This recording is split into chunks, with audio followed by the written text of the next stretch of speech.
Hello नमस्कार दोस्तों, आप सभी का स्टार परिवार में स्वागत है। दोस्तों, आज के इस वीडियो में हम कोरोना वायरस पर निबंध देखेंगे। कोरोना वायरस पर निबंध है जो आज हम देखने वाले। दोस्तों, पहले क्या होता था कि विज्ञान के चमत्कार, पर्यावरण प्रदूषण, खेलों का महत्व, इन पर ज़्यादा निबंध पूछे जाते थे।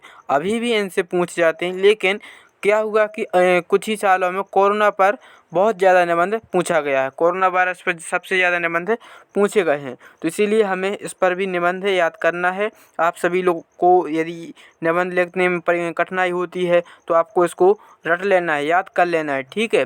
और नहीं तो आपको इसको समझ लेना है, फिर आपको अपने मन से लिख देना है। तो सबसे पहले कैसे लिखना है आपको? सबसे पहले आप हेडिंग डालेंगे प्रस्तावना, उसके बाद लिखना है आपको कोरोना वायरस के लक्षण, फिर लिखेंगे कि रोकथाम, फिर क्या लिखेंगे कि इससे किस तरह से बच सकते हैं या फिर हमारा जीवन में क्या प्रभाव पड़ा है, और आखिरी में लिख देना आपको उपसंहार। तो ये सब हैं जो पॉइंट हैं, उनके अंदर फिर आपको थोड़ा थोड़ा लिखना पड़ेगा। तो आपको इस तरह से कोरोना वायरस का निबंध लिखना है। अब हम देखेंगे कि प्रस्तावना में क्या लिखेंगे, किस तरह से आपको निबंध लिख कर आना है। तो सबसे पहले आपने हेडिंग डाल ली प्रस्तावना। अब इसमें देखिए क्या क्या लिखना है।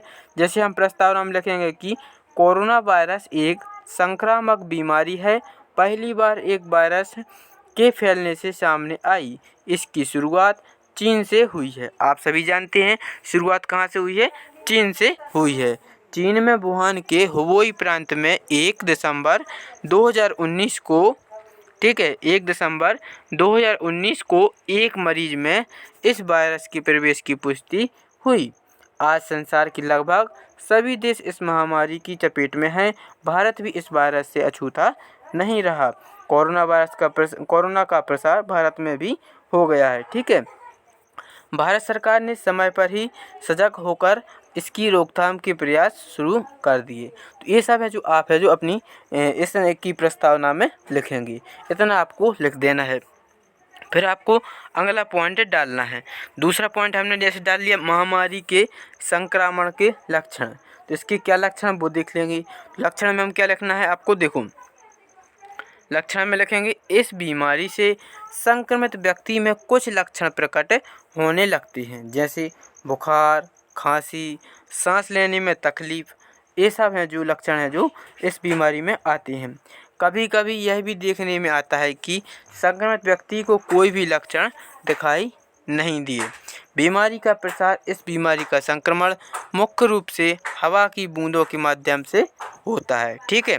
अब इसके आगे देखेंगे क्या रखा है। संक्रमित व्यक्ति के छींकने, खांसने की बूंदें 2 गज दूरी तक जा सकती हैं, ठीक है। आपने देखा होगा कि यह बहुत सारे नारे हैं जो कोरोना के समय में दिए गए थे कि मास्क है जरूरी, 2 गज की दूरी, ठीक है।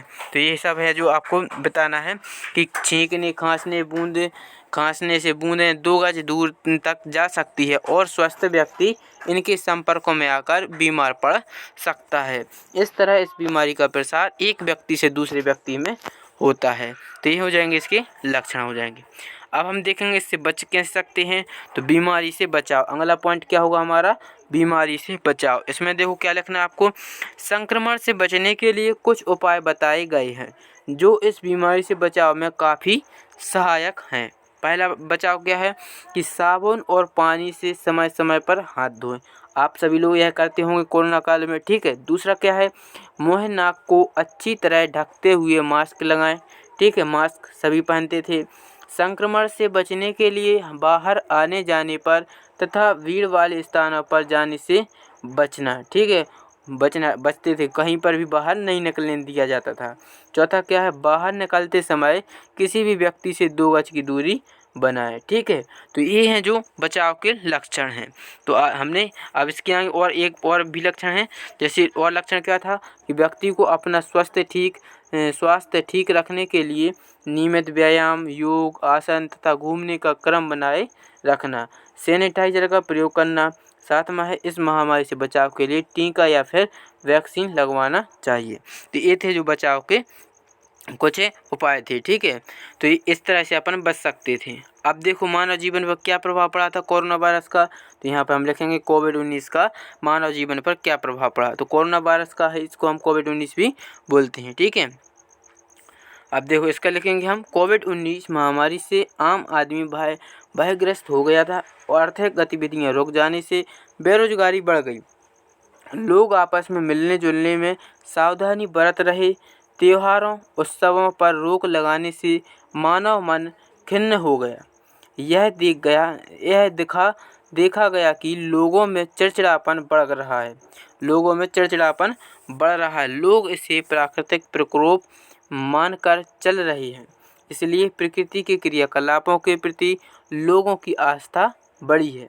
निष्कर्षतः कहा जा सकता है कि मानव जीवन अस्त व्यस्त हो गया है। ठीक है, तो ये है जो आपको इस पॉइंट में लिख देना, मानव जीवन पर इसका क्या प्रभाव पड़ा था, उसमें आपको ये लिखना है।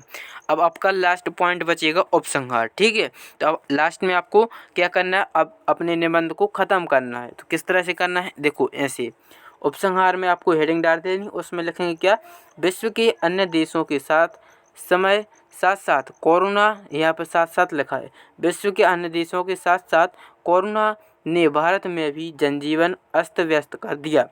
सामाजिक दूरी, मास्क आदि ही प्रारंभिक स्तर पर इसकी रोकथाम का उपचार है। उम्मीद की जा रही है कि इस वायरस का टीका लगाने के बाद लोगों को इस महामारी से राहत मिल सकेगी। ठीक है, तो अभी है जो इसका पूरी तरह से निराकरण नहीं किया गया है। ठीक है, तो इस तरह से आपको यह निबंध लिख देना है। तो आपने यह उपसंहार में लिख देना है। तो आज हमने कोरोना वायरस पर निबंध देखा, आप इसको अच्छे से समझ गए हैं। यदि आपको यह वीडियो पसंद आया है तो चैनल को लाइक करें और आपके अन्य दोस्तों तक शेयर करें।